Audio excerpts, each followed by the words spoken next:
We have to see what's in there. But it's so dark, I'm scared. Stay close. Okay. If you ever buy a house and the previous owner leaves without forwarding an address, don't convince yourself it's normal. We did. That was our first mistake. The house wasn't cheap, but it wasn't expensive either. It sat at the end of a quiet cul de sac where every home looked staged for a real estate magazine. Fresh paint, symmetrical lawns, no barking dogs, no broken fences. Even the streetlights hummed evenly at night. It looked safe, comfortable, predictable. And after years of renting cramped apartments with thin walls and louder neighbors, we wanted predictable. Sarah fell in love with it immediately. She walked through each room slowly, smiling in a way I hadn't seen in years. The kitchen had wide windows that let in soft morning light. The living room ceiling was high enough to feel open, but not cold. The hallway upstairs stretched straight and clean, ending at a small square window that framed the sky perfectly. It felt like a house you could grow old in. The only strange thing was the attic. So the realtor unlocked the small ceiling hatch in the upstairs hallway, but didn't climb up. "You can look if you want," she said quickly.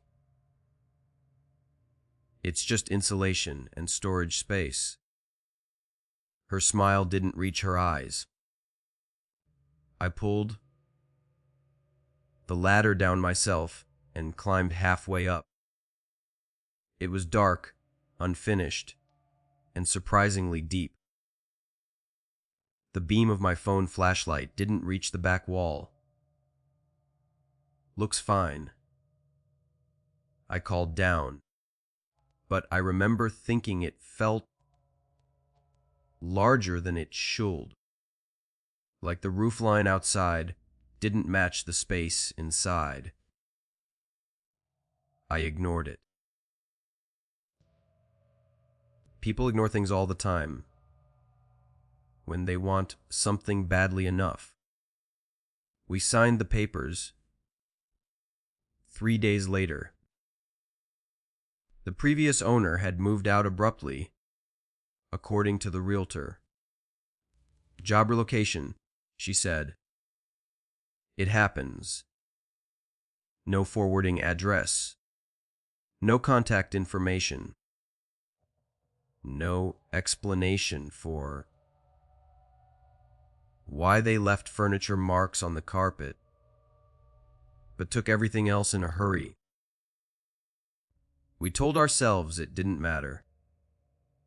It was ours now. The first 2 nights were peaceful. Too peaceful. The neighborhood was so quiet it almost felt artificial. No late night cars. No distant sirens. Not even wind strong enough to shake tree branches against the siding. On the 3rd night, I woke up at exactly 30:17 a.m. Not because of a sound. Because of a feeling. Like someone had just stepped into the room and was standing beside the bed. My eyes opened slowly. The room was dark, except for a faint blue glow from the digital clock. 3:17. Sarah slept peacefully next to me, her breathing steady. I stayed still, listening. Nothing. No footsteps, no doors. No air vents humming, just silence. Thick, heavy silence. Then I heard it. 3 soft knocks. Knock. Knock. Not from our bedroom door. Not from downstairs. From inside the house itself. Like someone knocking from behind the walls. I held my breath. The sound did repeat immediately. I counted slowly in my head. 1, 2, 3. Then again. Knock. Knock. Same rhythm. Measured. Deliberate. I sat up slowly, careful not to wake Sarah. The hallway light was off, but faint. Moonlight filtered in from the window at the end of the corridor. Everything looked normal. I stepped into the hallway. The carpet felt colder than it should have. The sound had come from somewhere near the linen closet halfway down the hall. I walked toward it. The air seemed to change with each step. Heavier. Thinner. And then I noticed something I was absolutely sure hadn't been there before. A thin vertical seam in the drywall. Perfectly straight. About 7 feet tall. Like the outline of a hidden door. I stared at it. Maybe I just hadn't noticed it during the move. Maybe it had always been there. I reached out and pressed my palm against it. The wall gave slightly. Not much. Just enough. And from the other side, knock. Knock. I jerked my hand back, as if I'd touched something alive. There was no way someone could be inside the wall. No way. I leaned closer, put my ear against the seam. For a few seconds, nothing. Then, breathing, slow, soft, childlike. I stumbled backward, my heart hammering so violently it made my vision pulse. The hallway light flickered once. I blinked. The seam was gone. Just smooth painted drywall. No crack. No line. Nothing. I stood there for a long time, staring at that spot, trying to convince myself I was half asleep. Eventually, I returned to bed, but I didn't sleep. And at 30:17 the next night, it happened again. Only this time, the seam was 3 feet farther down the hallway, and the knocking came from deeper inside. And, like whatever was there was moving, building space behind the walls, expanding. The hallway itself felt longer. I measured it the next morning. 22 feet from bedroom to stairs. That's what it was supposed to be. That's what it measured. But that night, 24. I measured twice. 24. The house was growing. And it was doing it slowly. Quietly. Like it didn't want to be noticed. That's when I installed the security camera facing the hallway. I told Sarah it was for peace of mind. She laughed and called me dramatic. I didn't tell her about the breathing. I didn't tell her about the seam moving, because saying it out loud would make it real. At 30:17, the following night, my phone buzzed. Motion detected. I didn't move from the bed. I opened the app slowly. The hallway appeared on screen. Empty. Still. Then, static flickered across the image for half a second. When it cleared, the hallway was longer. Much longer. The linen closet looked farther away, and at the very end, a small figure stood in the darkness, bare feet, thin legs, long dark hair hanging over her face. She wasn't facing the camera at first. She was facing the wall. Then slowly, she turned, her head tilted too far to one side, her face pale, her eyes completely black. Not empty, not glowing, just black, like holes burned through her skull. She didn't blink. She didn't move. She just stared directly into the camera, into me. And then the screen went black. Upstairs, in the hallway outside our bedroom, 3 soft knocks echoed again. Closer than ever. And this time, they weren't coming from inside the walls. They were coming from our bedroom door. Make.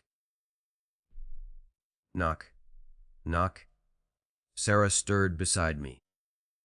"Did you hear that?" she whispered. I couldn't answer. Because I already knew. The house wasn't expanding outward.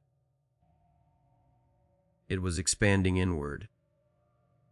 And whatever was inside it was trying to come through. The knocking at our bedroom door didn't stop. It didn't grow louder. It didn't grow weaker. It remained steady. 3 knocks, a pause. 3 knocks again. Sarah sat up beside me, her face pale, in the faint blue glow of the clock. "Who is that?" she whispered. There was no fear in her voice yet, just confusion. I couldn't answer her, because I already knew. There was no one supposed to be in the house. The knocking came again. Closer somehow. Not louder. Closer. Like the sound wasn't traveling through air anymore. Like it was happening inside the wood itself. I forced myself out of bed. Every step toward the door felt wrong, like walking against deep water. The air was thick. My ears rang faintly. The knocking stopped the moment my hand touched the doorknob. Silence. Complete. I opened the door slowly. The hallway light was off, but moonlight from the end window stretched, thin, across the carpet. The hallway looked longer again. Much longer. The linen closet seemed smaller, distant, like it had been pushed back several feet. Halfway down the corridor, that seam in the wall had returned. Only this time, it wasn't thin. It was wide enough to see darkness inside, not shadow. darkness, depth. Sarah stepped beside me. Her nails dug into my arm. "Why does it look like that?" she whispered. I didn't respond. Because at the very end of the hallway, standing perfectly still, was the girl. She wasn't flickering like before. She wasn't distorted. She looked real, solid, barefoot on our carpet. Her nightgown hung loosely around her thin frame. Her hair covered most of her face, but I could see her mouth. She was smiling. Not wide, not exaggerated, just enough. The lights flickered once. When they steadied, she was closer. Not running, just closer. Like a skipped frame in a film. Sarah gasped. I stepped in front of her instinctively. The girl's head tilted slowly to the side again. Too far. Her neck bent at an angle that should have broken bone. And then she spoke. "You weren't supposed to measure it." Her voice didn't echo. It didn't sound distant. It sounded like she was right behind my ears. Sarah began crying quietly. "I don't understand," she whispered. "What does she want?" The seam in the wall widened further with a slow cracking sound. Drywall split cleanly, as if the house were peeling open from the inside. Behind it, there was no insulation, no beams, no wiring. Just a long, narrow hallway, stretching deeper into blackness. Identical carpet, identical walls, identical ceiling light fixtures. But they extended far beyond what our house should contain. The air that drifted out was colder, damp, and it carried a faint smell, like old water, like something that had been sealed away too long. The girl turned toward the opening, then back toward us. "You found me," she said softly. The lights went out. Total darkness swallowed the hallway. Sarah screamed. And then every wall in the house began knocking. 3 knocks, over and over, in every direction, above us, below us, behind us. The floor vibrated faintly under our feet. The house wasn't expanding anymore. It was shifting, rearranging, like a puzzle correcting itself. I grabbed Sarah's hand and pulled her back into the bedroom. We slammed the door shut, locked it. As if that mattered, the knocking continued, closer. From the closet. Knock. Knock. Knock. The closet door trembled slightly. I backed away. The handle slowly began to turn. Not fast, not violent. Slow. Patient. The door creaked open 2 inches. Then 3. Then wider. Darkness spilled out, and from within, a small barefoot stepped onto the carpet. Sarah sobbed. The girl stepped fully into our bedroom. But something was wrong. It wasn't just her anymore. Behind her, through the closet doorway, I could see the hallway. Not our hallway.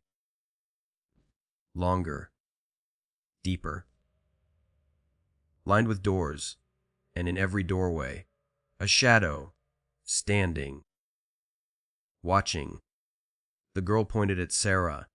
She can stay. My heart dropped. I said immediately. The girl's smile widened slightly. You measured. I didn't understand. Then I did. The measuring tape. The hallway. The proof. The moment I tried to define the space. To understand it. To limit it. You noticed. She whispered. Now it notices you. The shadows in the distant hallway shifted, stepping forward in unison. Sarah screamed my name. The lights flickered violently, and suddenly, everything stopped. The knocking ceased. The shadows vanished. The closet was closed. The hallway outside looked normal length again. The lights were steady. The room was silent. The digital clock read 3:18 a.m. Sarah clung to me, shaking. It's not real, she repeated. It's not real. But the air still smelled faintly damp. And on the carpet, beside the closet door, 3 small wet footprints. We didn't sleep again that night. At sunrise, I checked the attic. I climbed the ladder slowly. My hands trembled as I pushed open the hatch. The attic was no longer empty. The insulation was torn up in long strips, and carved into the wooden beams were dozens of small tally marks, grouped in threes, everywhere. Hundreds of them. At the very back of the attic, barely visible in the dim light, was a small wooden chair, facing the wall. On the wall above it, scratched deeply into the wood, "Dumanes was you are." My breath caught in my throat. Something shifted behind me. A soft sound. Like someone adjusting their weight. I turned slowly. The attic hatch had closed. On its own. The only light source disappeared. Darkness swallowed me. And in the pitch black right beside my ear. Knock. Knock. I dropped to my knees, scrambling blindly for the ladder. My fingers brushed something cold, not wood, not metal, skin. A small hand wrapped around my wrist. So warm, the girl whispered. I yanked free and kicked wildly until my foot struck the ladder. I shoved the hatch upward with all my strength and fell back into the hallway below. Sarah was standing there, staring at me. But her expression wasn't panic. It wasn't fear. It was calm. Too calm. You shouldn't have gone up there, she said softly, her head tilted slightly, not all the way. Just enough. My stomach dropped. Sarah, I whispered. She blinked once, then twice. And suddenly her face shifted back to normal. What happened? She asked, trembling again. I didn't answer, because I wasn't sure which version of her had spoken first. We left that afternoon, packed essentials, left furniture behind, drove without a destination. As we pulled away, I looked back at the house one last time. It looked smaller, ordinary, windows reflecting daylight peacefully. But for a brief second, in the upstairs hallway window, I saw a small figure standing behind the glass, watching us go. Head tilted, smiling. We moved into an apartment across town. Concrete walls, short hallway, no attic, no crawl space. I measured it once out of habit. 30 feet from door to bedroom. 30. It stayed 30. For 3 days. On the fourth night, I woke at 3:17 a.m. The apartment was silent. Sarah slept beside me. I didn't move. I didn't look at the hallway. I didn't check my phone. I didn't measure. But from somewhere deep inside the building, faintly, patiently, 3 soft knocks echoed through the walls. Knock. Knock. I closed my eyes tightly, pretended not to hear it, because I finally understood something. The house was never a structure. It wasn't wood. It wasn't drywall. It wasn't built in 1987. It was space. It was awareness. It was something that grows when you observe it, when you define it, when you measure it, and once it knows you see it. It sees you back. The knocking hasn't stopped. It just waits longer between sets now. Sometimes days. Sometimes weeks. Sarah says she doesn't hear it anymore. She says she sleeps fine. But last night, I woke up and she was standing in the bedroom doorway, facing the hallway, head tilted slightly, listening. When I whispered her name, she turned slowly and smiled. Soft, familiar. You're home, she said. I didn't ask what she meant, because I finally understand. The house doesn't trap you inside it. It lets you leave. It follows quietly, building itself around you wherever you go, expanding inch by inch, waiting for you to notice. So if you ever wake up at 30:17 a.m. and hear 3 soft knocks from somewhere in your home, don't investigate. Don't measure the walls. And whatever you do, don't look down the hallway, because once you see how long it's become, you were never really outside it. Sleep well. And if you hear knocking tonight, Thanks for watching. just ignore it. Sweet dreams.